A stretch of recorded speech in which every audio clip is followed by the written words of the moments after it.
Então, a gente já sabe quanto é que vale o A. Nós já fizemos essa conta aqui, né? Resta agora calcular quanto é que vale as integrais de troca e a integral direta, né? A integral, vamos só abrir aqui as integrais, né? Porque agora é um problema de cálculo, de fato. Deixa de ser física e passa a ser de cálculo. A integral direta, E, né? Ela envolve o quê? Ela envolve um centro deslocado em termos de potencial e duas funções no mesmo centro atômico, né? Essa é a integral direta. Fisicamente falando, isso aqui seria o quê? Matematicamente, né? Pegando aqui as funções de onda, seria o nosso psi de 100 estrela, função de R, o potencial que depende de R menos R, então seria E ao quadrado, né? Só que é negativo, porque tem uma carga negativa, uma carga positiva, R menos R. E aqui seria a função de onda 100 integrado aqui em dr3. Bom, seria esse rapaz aí. Ou seja, vamos só abrir aqui um pouquinho mais a conta. Isso aqui seria a integral de... Essa função aqui tem raiz de 1 sobre π a 0 ao cubo, né? Aí vem um negativo aqui. Importante aqui que a direta tem um negativo. E ao quadrado. 4π ε0. R menos R, módulo, né? A raiz de novo aqui de 1 sobre π a 0 ao cubo. Aí vem as funções, ó, R menos A0, que é dessa daqui, e essa outra aqui também é R menos A0. Tudo isso aqui integrado em R2, seno de θ, dθ, dr, enfim. Bom, essa seria a integral direta a se fazer, né? Vamos só dar uma ajustada aqui. Vai ficar menos E ao quadrado sobre 4π ε0. 1 sobre π a 0 ao cubo. A simetria aqui em φ não tem problema, né? Vira aqui 2π. Né? E aí fica uma integração, né, de 0 até infinito em R2 dr. De quem? Das funções radiais, menos 2R sobre A0. Né? E depois uma integração angular aqui de 0 até π. Né? De R, módulo de R menos R. Então aqui fica seno de θ, dθ. Tá bom? R2 mais R2 menos 2 vezes R cosseno de θ. Aí aqui é a mesma coisa, pessoal. Mesma conta, né? Essa conta também é chata, né? Mas é a mesma coisa. Você pode usar a substituição trigonométrica, substituição simples aqui, né? Na hora que você chamar isso aqui de U, já aparece um seno de θ dθ. Né? Aí novamente vai ter aqui um problema de separar a integral, né? Porque você vai ter que integrar tudo aqui, né? Os limites de integração, vai aparecer um módulo, dá o mesmo problema, certo? Você vai ter que fazer as mesmas continhas aí, bem chatinhas também. Vai ter que quebrar a integral aqui, uma parte para R menor do que R e outra parte para R maior do que R. Né? As contas são bem chatas, mas é um problema de cálculo, tá certo? Isso aqui a gente não ganha muita coisa com isso, não. Né?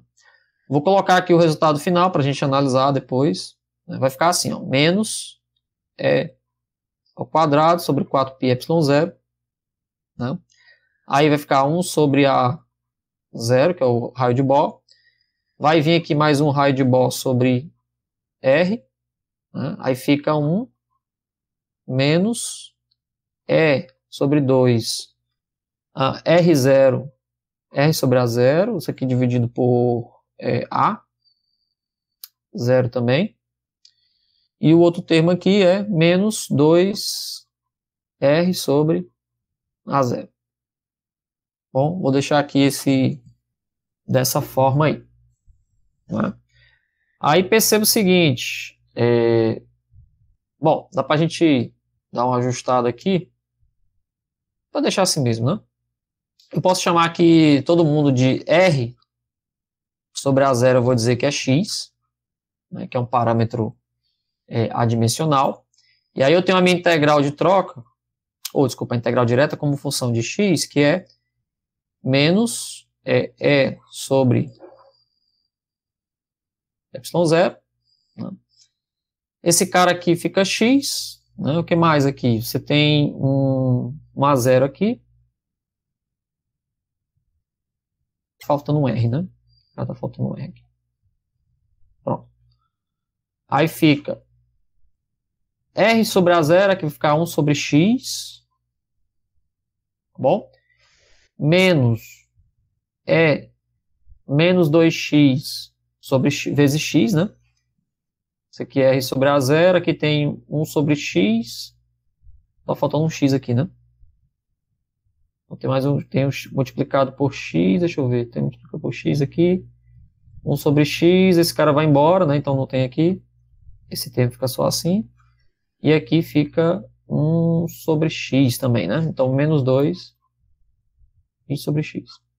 Pronto, esse termo aí. Né? Esse é um termo conhecido, né? Que é um termo de energia, que é aquele nosso, como eu discuti aqui nas aulas anteriores, que é o 27,2, tá bom? Esse cara aqui, 4π ε0, 1 sobre A0, né? Isso aqui é 2 vezes o módulo de E1, bom, que é 27,2 eletronvolts aproximadamente. Né? Então a nossa integral de troca, integral direta, né? Ela fica assim, menos 2 E1, tá bom? 1 sobre x é elevado a menos 2x menos é elevado a menos 2x. Bom, então fica esse termo aí. Fica assim mesmo, tem o que fazer não, que é o máximo que a gente pode tirar. Vamos calcular de troca agora, só para a gente fazer aqui também, ó. Integral de troca. A integral de troca, vou fazer bem rapidinho aqui. X. Ou X não, J, né? Chamei de J. Como é que ela é essa integral de troca? Ela envolve um centro na origem, por exemplo, um potencial na origem e um centro deslocado. Tá bom? Então essa integral de troca vai ficar assim. A integral da função de onda, raiz de 1 sobre π A0 ao cubo, é elevado a menos R sobre A0. Um potencial centrado na origem, então vai ficar menos E ao quadrado, 4π ε0, né, sobre R. Aí, 1 sobre π ao cubo é elevado a função de onda trocada, deslocada, né? Então fica assim, ó. R2, seno de θ, dθ, dφ, né, dr. E aqui é a mesma coisa. Vai ficar com menos E ao quadrado sobre 4π ε0. Bom, aí vai ficar 1 sobre π A0 ao cubo. Né? A integral de 0 até infinito de R2, né, dr, é elevado a menos R sobre A0, e aqui dividido por R, né? Sobra esse R aqui. E aí a integral de 0 até π, né, de quem? De seno de θ, dθ, né? O 2π vem para cá também, porque a integral em φ ela é simétrica, né? Essa integral é simétrica em φ, né? E sobra só a exponencial de raiz de R2 mais R2 ao quadrado menos 2R R cosseno de θ. Mesma coisa, dividido por A0. Pronto, aqui é o mesmo procedimento lá. Você fixa aqui o R grande, né? Coloca o θ, faz uma integral de substituição aqui, é a mesma coisa, certo? Contas parecidas, né? Bem chatinhas, né? Mas no final, o J, vai ficar o quê? No final a gente encontra um J que é menos E ao quadrado sobre 4πε0, tá bom? Fica esse termo aqui, 1 sobre A0, E elevado a menos R A0, e aqui fica 1 mais R sobre A0. Então, esse cara aqui, novamente, a gente chama de R sobre A0, a gente chama de X. Né? E aí, assim como o nosso D depende de X, o J também vai depender de X. Né? Isso aqui é 2 vezes o E1, de novo, né? E0 sobre 4πε0 sobre o raio de Bohr. É 2 vezes o estado fundamental. Né? Então, o nosso J de X vai ficar menos 2E1. Bom, é elevado a menos X. 1 mais X. Pronto. Isso aqui é o J. Então, as integrais de troca e as integrais diretas, elas estão calculadas. Vamos agora jogar de volta, né, lá na expressão da energia total. Então, a energia total vai ficar assim, ó. Energia total do Hamiltoniano, que é o Hamiltoniano aqui, total, né, vai ficar E1, bom, mais 2 vezes ao quadrado. Aí vem a função da integral direta de x, que depende de x, bom, mais o termo da energia potencial repulsiva aqui, que é 4π, né, ε0 sobre R. Bom, então vamos colocar essas brincadeiras todas aí. O A ao quadrado, né, a gente já escreveu, né? Então fica assim, ó. O A ao quadrado, ele era 1 sobre 2, 1 mais S. Né? Então a nossa energia total vai ser E1 mais integral de troca direta mais integral de troca dividido por 1 mais S de x, que é a integral de overlap. Olha que formato interessante. Ó. Esse é um formato que aparece muito em física atômico-molecular, né? Nos métodos conhecidos como método de Tite-Bunch, também aparece bastante, que é a integral direta mais a integral de troca, 1 mais a integral de overlap. Sempre aparece isso daí. Bom, é bem comum esse resultado. Principalmente em métodos de orbitais atômicos. Né? Um deles, por exemplo, é o Tite-Bunch. Também aparece bastante esse tipo de resultado. Né? Todo método que depende de LCAO, né, que são orbitais atômicos localizados, aparece daí. Mais o termo aqui de potencial, né, repulsivo. E você pode fazer o seguinte, ó, ele não é 1 sobre R, eu posso dizer que aqui é A0 sobre R. Né? Então isso aqui vai ficar o quê? Ó? Energia total, só para questões de escrita, né? Vai ficar D, que depende de X, mais o J, que depende de X, 1 mais S, que depende de X, mais, aí aqui é energia, ó, isso aqui vai ser 2E1, né? E esse R sobre A0 é o nosso X. Né? Então, isso aqui seria a energia total desse rapaz aqui. Tá bom? E aí, para finalizar, pessoal, o que a gente teria que fazer aí, né? Para mostrar que isso aí é uma função interessante para a gente, né? Eu vou mostrar para vocês que isso aí tem um mínimo. Né? Quando você inclui as duas coisas, né, isso aí tem um mínimo. Lembrando que a função d de x, ó, e j de x, né, o que é o d de x? Está aqui. Esse cara aqui. Né? Então, d de x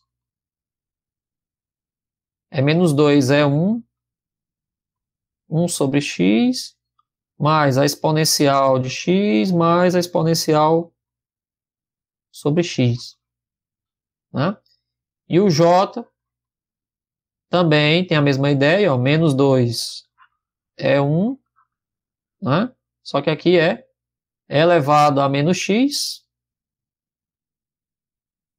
1 mais x. Bom, então você consegue juntar tudo. E o S, né? Você está lembrado aí? Quem era o S? Vou voltar lá, ó.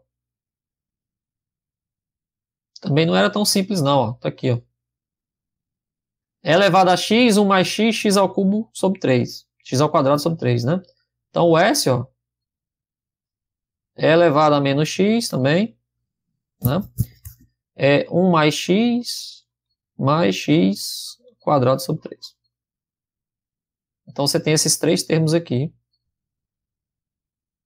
para jogar na integral.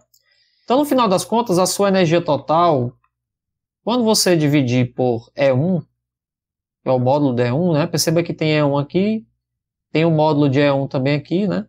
Esse E1, lembre-se bem, isso aqui é menos o módulo de E1. Bom, porque ele é negativo. Então, esse E1 é um termo negativo. Não confunda. Aqui tem módulo de E1, é positivo, né? Aí tem a integral de troca, integral direta. No final das contas, isso aqui vai ficar uma função que depende de x. Tá bom? E essa função que depende de x, ela vai ser uma combinação aqui de várias coisas, né? Ela tem o termo repulsivo, tem a integral de troca, a integral direta, tem a normalização, né? Como é que ficam os gráficos dessas funções? Eu trouxe aqui para vocês, ó. Essas funções aí, ó. Como é que fica o gráfico dessas funções? Ó? Fica assim, ó. Você tem aqui a integral de... Quando você faz a função, né? Porque todas elas dependem de x, né? Perceba que todas elas dependem de x. Né? Então essa função aqui no final das contas vai ficar E1, né? Menos o módulo de E1. Tirando aqui só o módulo, né? Vai ficar menos. Fazer assim. Aqui é 1, é menos o módulo de E1, tirei o E1, vai ficar menos 1, né? Mais a integral do dx, que é esse negativo aqui, menos 2, né? Então vai ficar dx mais o j de x, 1 mais s de x, né? E aqui vai ficar uma função que é 2 sobre x, né? Então você tem que fazer o gráfico dessa função aqui, ó.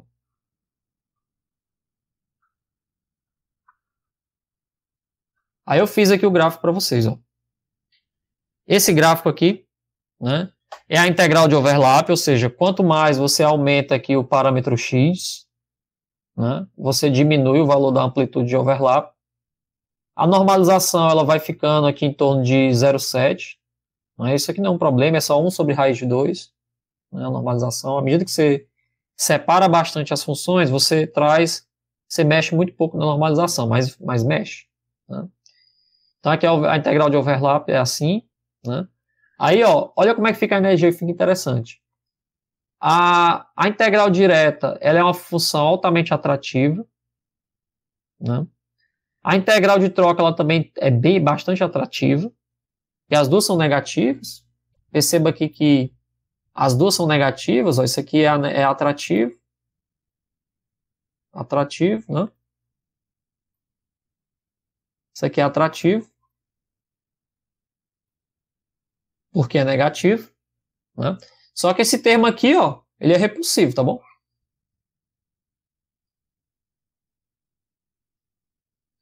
Então, por mais que as duas integrais, né, sejam atrativas, o fato de somar com aquele termo repulsivo colombiano faz com que a energia total, ó, ela possua essa cara aqui, essa função em azul.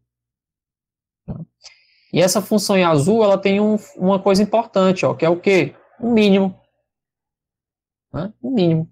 Então, o gráfico dessa função, ela fica assim, ó. Essa função da energia total, né, em função do x, que é o R sobre o A, fica um gráfico assim. Você tem aqui o seu eixo de referência de energia, aqui tem o x, aqui tem a energia. Né? Fica um gráfico assim. Ó.